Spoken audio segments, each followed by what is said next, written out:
Our portrait of Lady Lydia and her two sons, Thomas, aged 5, and Arthur, aged 3, is the undisputed star of the show here at Killerton. Painted to celebrate Lady Lydia's recovery from illness, it represents an incredibly informal and tender portrayal of childhood and family life. Commissioned in 1814 and exhibited at the Royal Academy in 1818, it was painted by Thomas Lawrence at the peak of his popularity. Thomas Lawrence was born in Bristol on the 13th of April 1769. His father, Thomas Lawrence Sr., was a restless character who gave up his job as a supervisor of excise for innkeeping. Lawrence Sr.'s first venture as a landlord proved a failure, and in 1773 the family moved to the Black Bear in Devizes, a reputable coaching inn on the Bath to London road. Here Thomas showed the first signs of artistic talent. When Fanny Burney stayed at the Black Bear in 1779, she recorded a statement by Mrs. Lawrence that Sir Joshua Reynolds had visited the inn and pronounced Lawrence the most promising genius he had ever met. By the end of 1780, the family had settled in Bath. Here Lawrence was befriended by William Hoare. Now in his 70s, William Hoare was Bath's longest established painter and pastelist. A founder member of the Royal Academy with excellent connections, he was a sought-after teacher, and he evidently had a role in Lawrence's artistic formation. Bath enabled Lawrence to grow into a very promising young painter, but by 1786 he had become frustrated with the limitations of pastel. Following a visit from Prince Hoare, the son of William Hoare, who was himself an artist of some repute, he was encouraged to give up pastels in favour of oil painting. Lydia was not the only member of the Hoare family to be painted by Lawrence. Lydia's father, Henry Hoare of Mitcham Grove, a senior partner in Hoare's Bank, was also painted by Lawrence. This painting was painted for Charles Hoare of Luscombe and was exhibited at the Royal Academy in 1805. Although the portrait originally hung at Luscombe Castle in Dawlish, after Charles Hoare and his wife died, it was directed that the portrait should be given to Sir Thomas Dyke Acland, 10th Baronet. In 1910, the portrait was hung on the west wall of the dining room, and documents at the National Portrait Gallery state that the painting was over 7 feet tall. However, the portrait is currently untraced.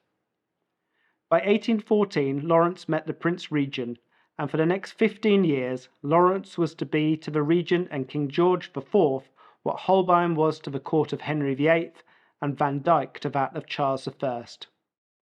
Almost immediately, the Prince awarded Lawrence a knighthood and began to commission a series of portraits that would mark the peak of Lawrence's career. The resulting Waterloo portraits and his travels helped Lawrence gain an international reputation. On his return from Rome in 1820, Lawrence found that Benjamin West had died, and he was swiftly elected in his place as President of the Royal Academy. Despite his success, Lawrence's reputation has been subject to violent fluctuations. Lawrence's fresh and instinctive style was entirely his own, and he agonized over every detail of his portraits, which he executed entirely in his own hand. But less forgiving critics have accused Lawrence's work of being vulgar and insincere, with no depth and little effort to depict character. Nevertheless, Lawrence remains one of the most exciting British portrait painters. In a theatrical age, Lawrence deliberately set out to flatter his sitters, and this he undoubtedly did. It has been said that Lawrence was always in love and always in debt. Lawrence was forever trying in vain to make up arrears.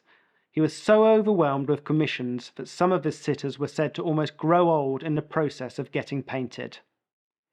In May 1817, Acland wrote to Lawrence arguing strongly that Lawrence should complete the picture, which had been in hand for 3 years, and that he would accept the picture unfinished if needs be. By 1803, Lawrence had met Isabella Wolfe, who sat for a portrait.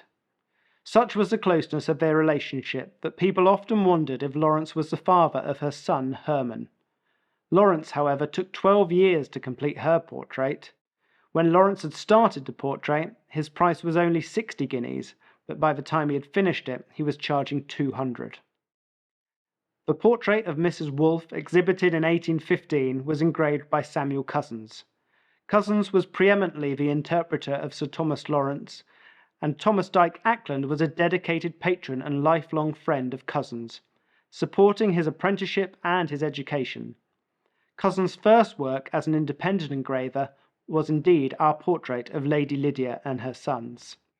Also exhibited in 1815 was the portrait of Richard Hart Davis. In 1830, Richard Hart Davis was one of 8 pallbearers as Sir Thomas Lawrence was laid to rest in St Paul's Cathedral. 42 years on, in 1872, his grandson, another Richard Hart Davis, married Mary Lydia Acland, daughter of Sir Thomas Dyke Acland, the 11th Baronet, in the chapel of the Holy Evangelist here at Killerton.